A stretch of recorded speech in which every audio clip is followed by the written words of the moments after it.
कोल्हापूर रत्नागिरी महामार्गावरील शाहूवाडी तालुक्यातील जुळेवाडी खिंड येथील धोकादायक वळणावर आज सकाळी ट्रॅक्टर ट्रॉली पलटी होऊन भीषण अपघात घडला। या अपघातात चालक गंभीर जखमी झाला असून घटनेची नोंद शाहूवाडी पोलीस ठाण्यात करण्याची प्रक्रिया सुरू आहे।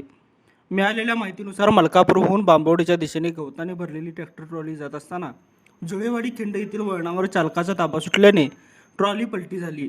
या अपघातात सरोड येथील महादेव आतिग्रे हे ट्रॅक्टरखाली अडकून गंभीर जखमी झाले। स्थानिक नागरिकांनी तात्काळ धाव घेत जेसीबीच्या साहाय्याने ट्रॅक्टर उचलून जखमी चालकाला बाहेर काढले। त्यानंतर त्यांना उपचारासाठी कोल्हापूर येथील खासगी रुग्णालयात दाखल करण्यात आले आहे। दरम्यान ट्रॉली पलटी झाल्यानंतर मागील ट्रॉलीतील गवताला अचानक आग लागली। मात्र रस्त्यावरून ये जा करणाऱ्या प्रवाशांनी प्रसंगावधान राखत आग विझवली आणि मोठा अनर्थ टळला।